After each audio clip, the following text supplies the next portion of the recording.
आज मेरे जीवन की बड़ी अभूतपूर्व घटना हुई। हालांकि मैंने 2 बार उसको फेसबुक पे लाइव डालने की कोशिश की, लेकिन दोनों बार आया नहीं। वो क्या मालूम कैसे मिस हो गया, या मेरे को नहीं समझ में आया, वही का कट गया।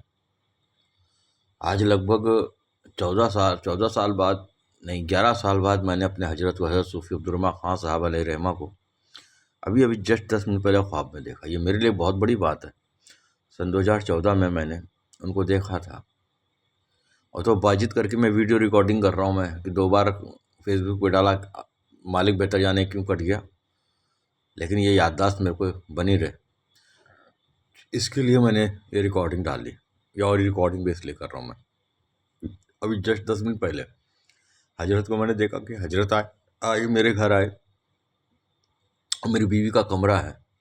उस कमरे में पूरब दिशा की दीवार के पास एक बेंच रखी हुई है। उस बेंच को, नहीं, ये कमरा जो है सच्ची का था।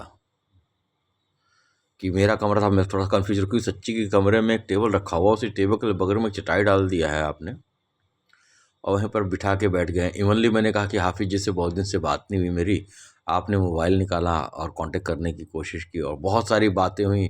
अब बातें तो नहीं आते, बड़ी देर तक आप बैठे हुए थे। यानी कि हुआ यह था, मैंने जब उनको देखा था तो ऐसा लगा कि सुबह के 10 बज रहे हैं और शाम के 4 बजे उन्होंने इरादा किया कि अब मेरे को जाना चाहिए, और बाहर बैठने के लिए आप बाहर निकले। तो खटिया आप उठाने गए तो खटिया आपके हाथ से फिसल गई और नीचे गिर गई। इतने ज़ईफ़ थे, जैसे कि मेरे पिताजी जब बीमार थे तो उनकी बॉडी कंडीशन कैसी थी, दुबली पतली एकदम, लेकिन चल फिर मालिक के करम से बहुत बढ़िया ले रहे थे। तो वो उनके हाथ से फिसल के, मैंने कहा हजरत ऐसा क्यों करते हो आप? आके मैं देखा, क्या कहते हैं, अभय वाला कमरा में, अभय वाले कमरे में विवेक की खाट को मैंने फटाफट साफ किया, उसके ऊपर आपको बिठा दिया और सामने की तरफ मैं बैठ गया। नीचे विवेक लेटा हुआ था जमीन, उसको लात मार के उठाया और हजरत साथ में मैं बैठ गया।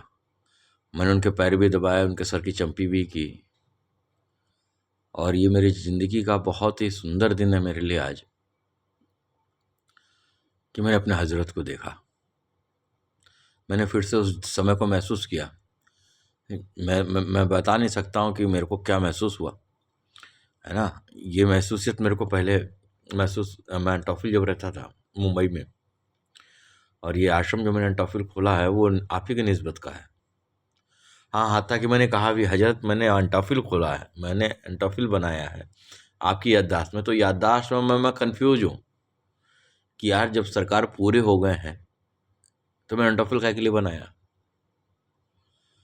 और फिर मेरे अंदर ललक भी, चलो एंटोफिल सरकार को दिखाऊं। फिर अपने आप को अंदर ही अंदर उस को हल्का हल्का याद आ रहा, मैं मैनेज कर रहा हूँ कि नहीं सरकार दूर थे इसलिए तूने यहाँ पर एंटोफिल में तूने वो बना लिया, और मैं आपको लेके नहीं जा पाया। आपने कहा कि नहीं रुक, अब मेरा इरादा है क़याम करने का, मैं क़याम करूँगा यहाँ पर, और फिर चलेंगे एंटोफिल, और मैं भी घर नहीं जा रहा। और फिर वही बाहर वाले अभय वाले कमरे में मैंने आपको लिटा दिया। मेरे को समझ में नहीं आ रहा, जबकि कोई याद नहीं, कोई कुछ नहीं। और मालिक का मेरे करम है कि मैंने हजरत को आज ज़माने बाद देखा, और ये मेरे लिए बाइस फ़ख्र की बात है। मैं बता नहीं सकता कि ये गुरु को, जिसके लिए तुमने अपने जीवन को न्यौछावर किया हो। न्यौछावर क्या यार, हम तो नहीं किए कुछ भी, आपने हमारे उंगलियों को पकड़ के रखा, कभी छूटने ना दिया, है ना। एक बार डांटा था आपने बहुत कस के कि निकल जाए इधर से, उसके बाद फिर डांटा नहीं आपने। आपने ऐसे कलेजे से लगाया कि अपन आज तक लाइन पे ही बने हुए, है ना। तो आज मैंने उनको देखा ख्वाब में, और बहुत बेहतर। मेरी सरकार, तुम्हारा करम है कि तुम आज भी इस गुनहगार को नहीं भूले। हम तो ज़िंदगी की भागा दौड़ी में आपको जुम्मा जुम्मा याद करते हैं, लेकिन आप नहीं भूले। और मैं हमेशा का गधा था, गधा हूँ। और आपका बहुत बहुत शुक्रिया अब्बू।